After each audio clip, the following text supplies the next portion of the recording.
All right, good morning, everyone, and good morning, Kim. Morning, Good Matt. morning. Oh, look, it's some different faces here today.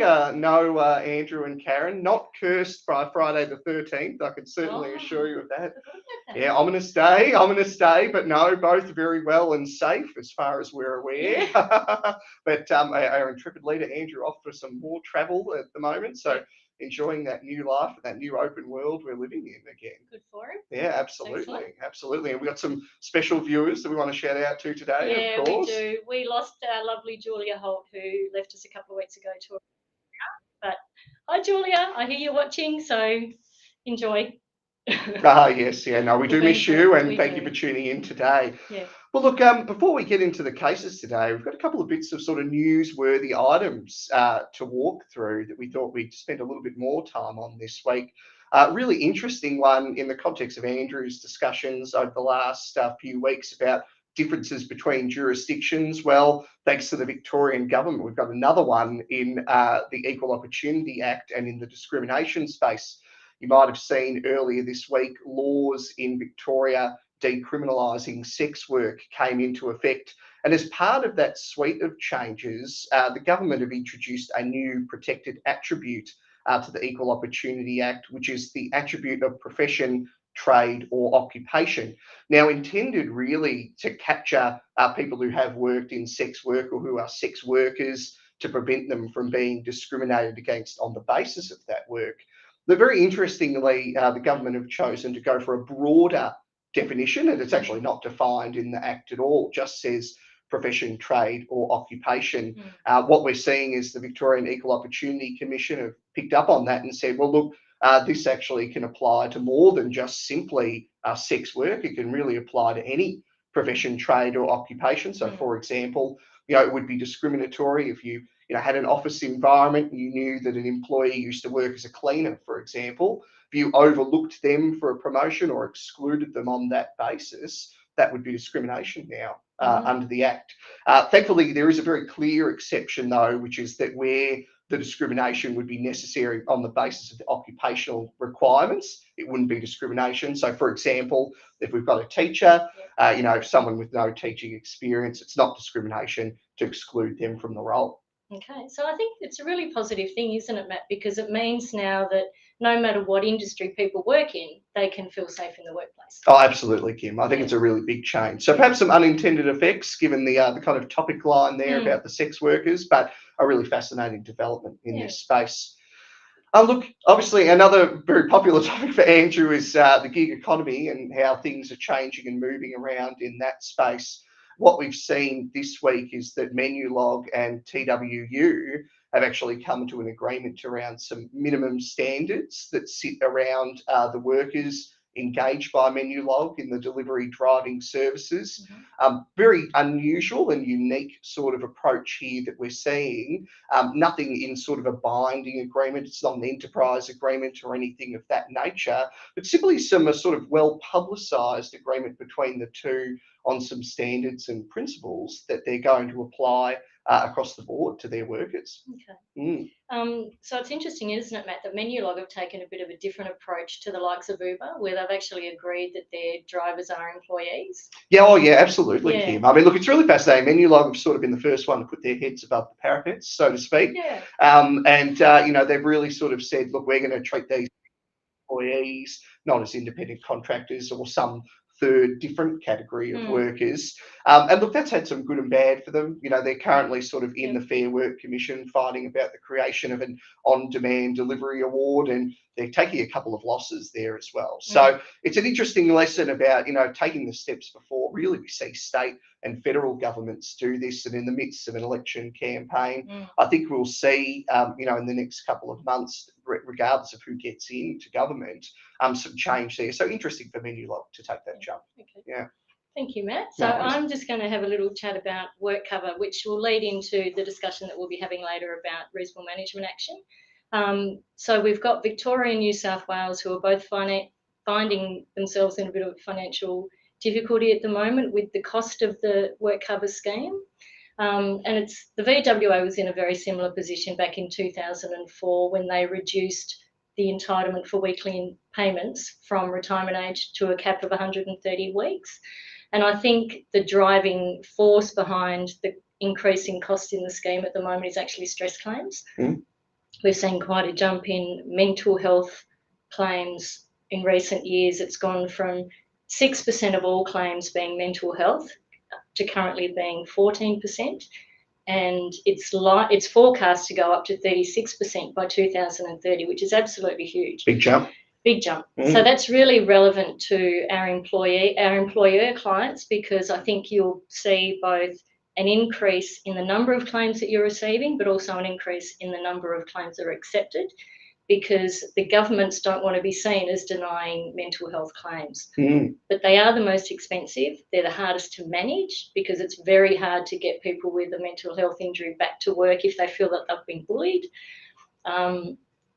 And I've totally lost my train of thought. No, that's right. Look, is this the case, Australia-wide, or is it just Victoria, New South Wales? What are we looking at here? So we've got South Australia, Queensland, Victoria, New South Wales are all government-regulated authorities. So we're seeing a similar trend in terms of the acceptance of claims in those states. But interestingly, if you've got employees in Tassie, Western Australia and the 2 territories, it's the insurance companies who bear the risk. So they're more robust in terms of denying claims. So that's a really important point to keep in mind if you've got employees in those states. And also you can negotiate your own premiums in those states as well, which you can't do that in the other states that are government regulated. There you go, Kim. Look, something very important, I think, to keep an eye on, depending on where your business is located. But look, so yeah, some interesting news items there just to start off the week. But look, let's dive straight into the cases, because there's always some interesting cases that we've got to look at as well. So look, a really interesting one here. We as employment lawyers always get really excited when a court has a look at anything in the national employment standards to a detailed degree. And here we have a federal court case looking at something I think that we always throw around quite a lot, but it's not always often that well understood, which is the concept of reasonable additional hours in the context of the national employment standards. So it's a really good case. It absolutely is, absolutely is. So here we have, for our meat processing clients, it's exactly an example straight in the meat processing industry. An employee, 3 weeks after moving here from overseas, English obviously is a second language, gets a job with the meat processor, signs up to a really bare bones contract. Like the lack of detail in this is frightening when you have a look through the document. Effectively says nothing about what modern award applies, says really almost nothing about the rate of pay, says nothing about really anything about the hours, save for that there's an agreement that he'll work for 50 hours a week. So 50, obviously, 12 more than the 38, which is the normal full-time hours. And so, look, the union took this one up and said, look, this is outrageous that we've got this employee here. He's working 50 hours a week. That can't be reasonable. And he's not being paid overtime. And so the court really, the judge had a look through this one and said, well, look, first of all, you paid this rate and you've called it. You've said to me before the court that it's a blended rate, which is a higher rate than what would have been captured under the award as an hourly rate. And you've alleged that it captures all the overtime and all those other payments. But of course, importantly, there was nothing in the contract to say that's what it was for. So they didn't say in the contract that that was a payment that was meant to cover all hours, including the overtime hours. And importantly, they didn't even call the hours above 38 overtime. They just called it reasonable hours. So they just called it ordinary hours, I should say. So when the court had a look at this one, they said, well, look, you can't turn around after the fact with nothing in writing and nothing in the document and try to claim that this money should be offset. The court then had a look at, well, look, even if that is the case, what about these hours? Is this 50 hours a week? Is that reasonable? And so the judge went through a set of factors that are set out actually in the Fair Work Act, which again, often forgotten, I think, when people think about what is reasonable, but it's factors that the court must take into account and that an employer must take into account when thinking about, well, are these additional hours reasonable? And, forensically went through that based on the evidence. And importantly, the employer really failed to lead some key evidence about the sort of trends in the industry. One of the key factors is, well, what is this sort of these hours being asked in the context of the industry? Is this something that's the norm? And as our meat processing clients will know, yes, 50 hours is the norm, but actually the employer here didn't lead any evidence about that at all. So the court ultimately concluded, look, these 12 additional hours each week, it's not reasonable additional hours. And you failed to really pay a proper rate that covers off that overtime. Yeah. So Matt, does that mean our clients need to go back and reassess if their employees are doing reasonable overtime? Look, I think it's a really important thing just to keep this in mind always, and just to remember, of course, that what's reasonable for one employee might not be reasonable for another. So look, always keeping on top of these and regularly checking in, a really important thing to do, just in respect of the hours. But look, making sure that you document things and document them properly, I think the really biggest takeaway from this case. Absolutely. As always. As always, that's right. We'll talk about that later as well. Okay, so I'm talking about a work cover case. Cacao, I don't even want to try and pronounce that. It's not really the facts that are relevant, but more for our clients, the importance of pre-employment declaration. So in that case, it was a Comcare scheme, so the Commonwealth-based workers' comp scheme, but a guy had injured his ankle, aggravated it many, many years later, and the employer sought to deny his work cover claim on the basis that he hadn't provided full disclosure of the ankle injury, which had happened 30 odd years earlier. Oh wow, yeah, okay. The court accepted the worker's claim on the basis that he had made sufficient disclosure that he had a pre-existing injury. But I just really want to push home the importance of pre-employment declarations, and there are two really powerful sections in the Victorian and Queensland workers' comp legislation, which provides that if you provide an employee before they start employment with a pre-employment declaration, make it clear what the nature of the job is and what the inherent requirements of the job are, both physical and from a psychological point of view as well. Ask them if they have got any pre-existing injuries that might be impacted by the nature of that particular role that they're applying for. And then if they don't make accurate disclosure that they've got a pre-existing injury and that injury is aggravated at work by the nature of the role, then their work cover claim can be rejected. So it's not used a lot, but it's something that's very, very important to have available to you, because obviously the benefits are obvious, so you can avoid a work cover claim. But it's just really important that your documentation sets out the criteria that's in the legislation. I've actually Googled, just as a matter of interest, pre-employment declarations. Not a single one that I've seen meet the criteria of the Act. Fascinating, except for ours. Except for ours. We've got really good ones, actually. That's right. And look, Kim, outside of the work cover aspects, can pre-employment checks of that nature be used for any other purpose? Yeah, they can, because, it's requiring employees to make an honest disclosure. And if they're not honest in something that's fundamental to their employment, well, then it can allow an employer to take disciplinary action for their dishonesty. Yeah, okay, look, really fascinating. Always coming back to the dishonesty, I think, is such an important and fundamental part of the employment relationship. Exactly. So, really interesting. Oh, thanks, Kim. Oh, look, just for our third and final case today, I think if you've tuned into the briefing over the last, since it started, you'll have heard the facts of this case on several occasions. City Water Corporation and Yelda. This is the case involving the poster in which the employer Yelda posed for the marketing campaign, and then it was used with some, really just sort of insensitively toned language about the don't wait, lubricate on the poster, which really really offended her and upset her.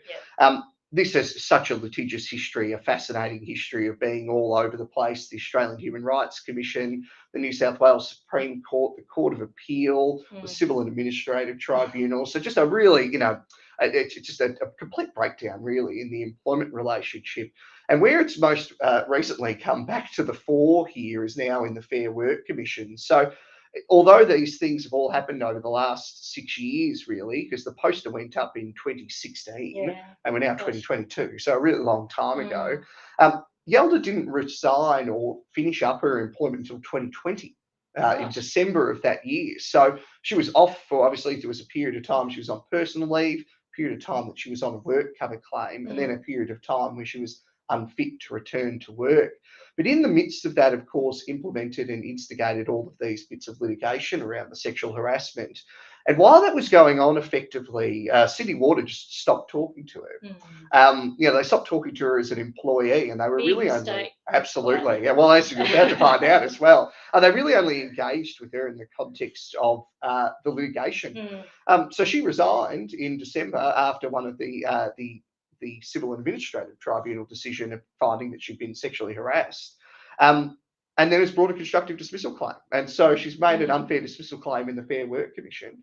And at the first instance, the commissioner said, well, look, notwithstanding that this was, 4 years after this sort of incident with the poster happened, the genesis of this entire relationship and what's happened, including the resignation, all comes from this poster. Yeah.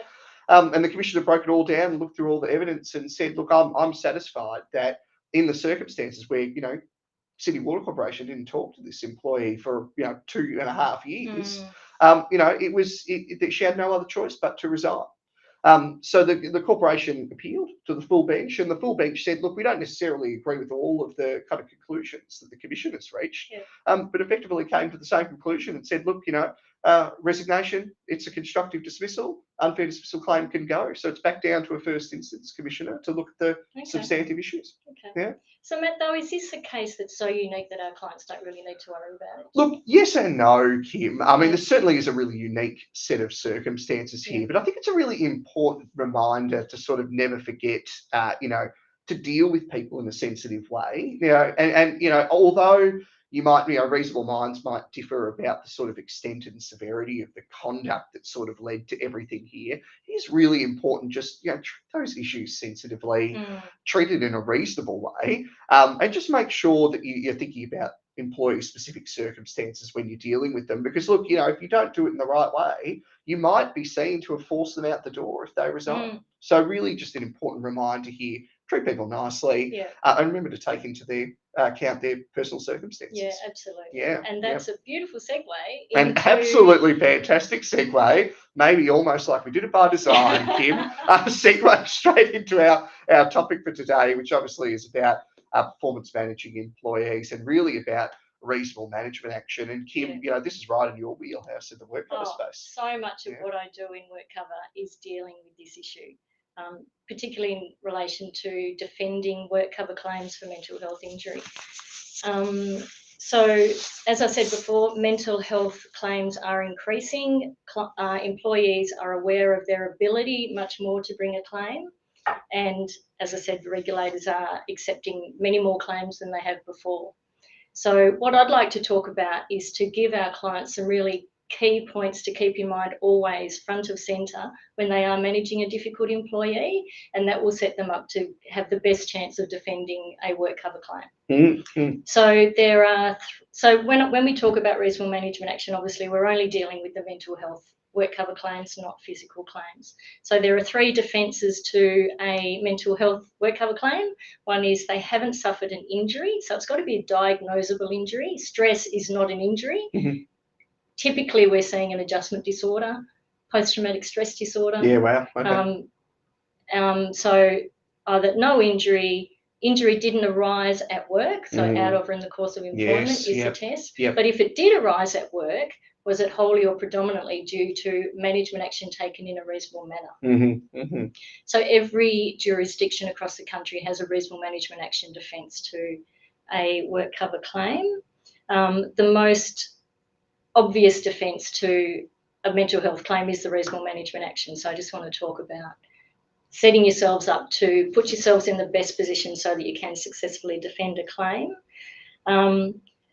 You will always be able to recognise your red flag employees. They're the most cantankerous and difficult, prickly, often at times, and you can generally tell when someone's going to put in a work cover claim. So we say be at your absolute best behaviour to deal with your worst employees. Yes, yeah, because absolutely. I have seen a claim be accepted when a really difficult employer, for want of a better word, she was sitting there rolling her eyes in a disciplinary meeting at her boss. He got frustrated and slammed his fist on the table. Oh, dear. That one act was enough to get that claim accepted. Yeah, wow. So you've really got to be on your very best behaviour. No raising voices, no rolling your eyes at someone. Being empathetic. Yeah. You can still be firm, let's, Oh, absolutely, yeah, absolutely. You've got to be firm, Yeah, but be empathetic, be fair, be generous, and be considerate of their personal circumstances and what they might be going through outside of the workplace. Yeah. And that's where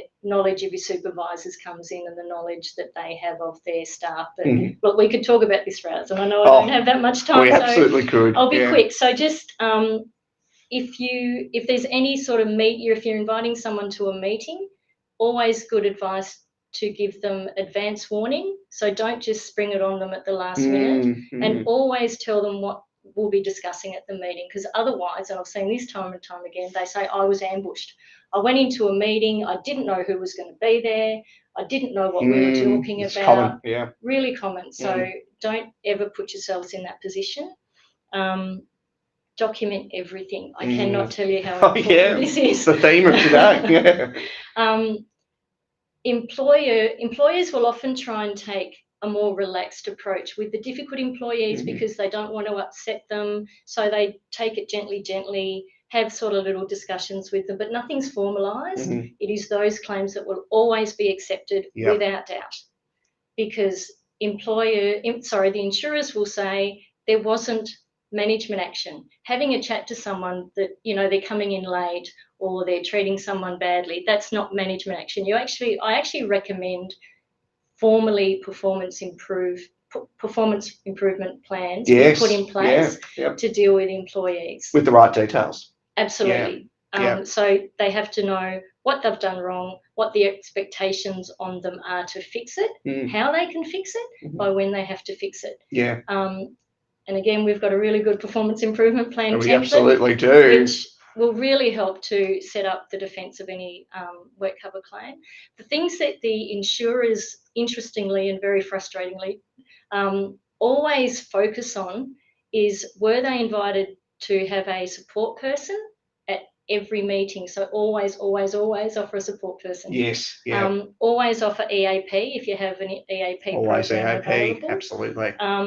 Also, really important, follow your own policies. Because if you have a complaints or grievance code of conduct policy, always make sure you follow it when you're managing these employees. If you don't have a policy, that's okay, because it actually gives you a bit more flexibility.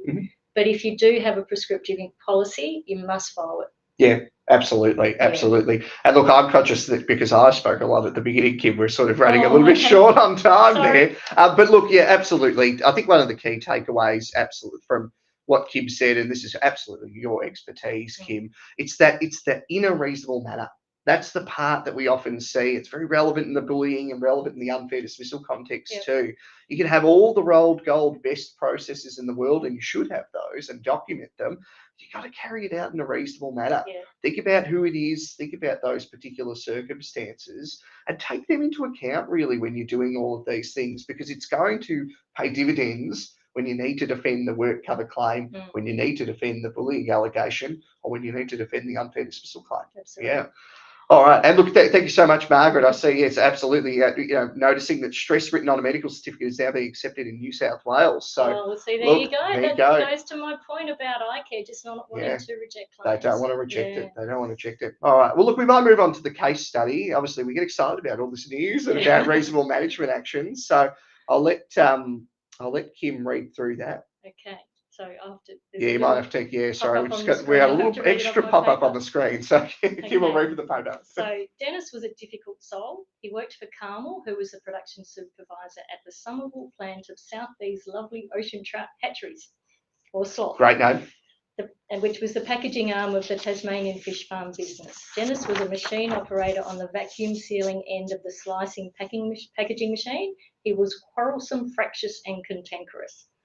On regular occasions, he complained about the safety of his machine, suggested improvements, and although risk assessments were arranged by Carmel, they always came back saying that his suggestions made no improvement in safety, but were alternatives to achieving the same outcome. One even went as far to say his suggestions were confected to slow production and create disruption and had no value at all. And this was from an external OHS consultant. And after reading that report, Dennis complained of feeling stressed at work and said he was being targeted at work for his complaints around safety. Carmel read his written complaint. it was a nonsense. He had not been targeted. Each issue he raised had been assessed and it was found required no change in the safety processes. Dennis also alleged that he'd been repeatedly targeted by Carmel around his attendance. He'd been late to work 7 times in the last month without explanation, and Carmel had on each occasion spoken to him when he arrived, asked for an explanation and reminded him under the policy he must advise ASAP when he'll be late as it holds up the line. On each occasion, he blamed traffic, pointed out that he was only 10 minutes late. On the last occasion, Carmel said if it happened again, there would be disciplinary consequences. He had 3 days of sick leave in the last 2 months without evidence of a medical certificate, and he didn't advise Sloth that he would not be at work until after 10 a.m, but his shift had started at 7. On the last occasion, Carmel said if it happened again, late advice and or no evidence of being sick, there would be disciplinary consequences. He said he was so sick he couldn't call or go and see a doctor, and he remained defiant.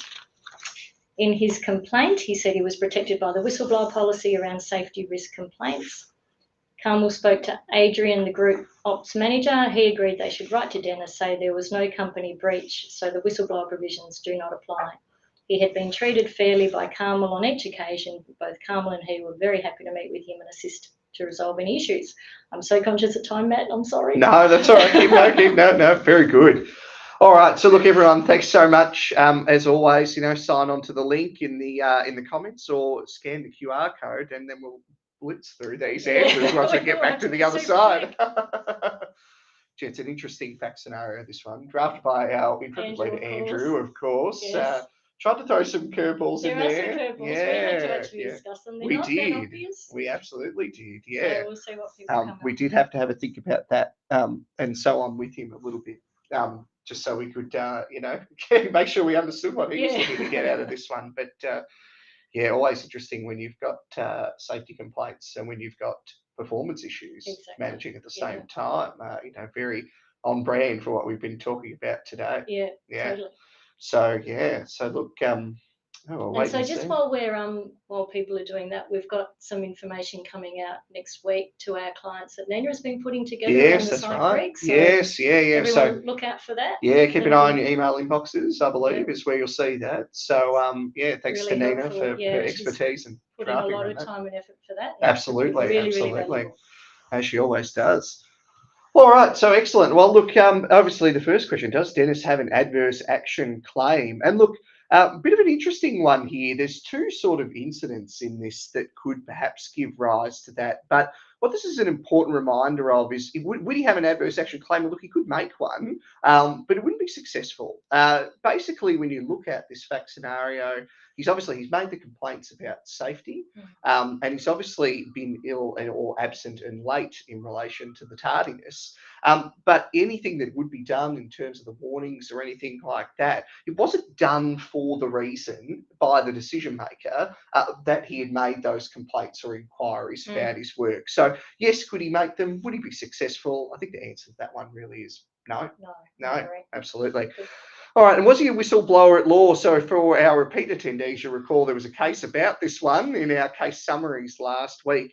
Look, in short, his complaints about safety, yes, he could make them, but it's not a protection to just make any complaints that aren't valid. In the circumstances, we've undertaken that external investigation with the consultant to assess this and made a conclusion that comes to a different view as his. His different view, not a protected disclosure at law. Yeah. Okay.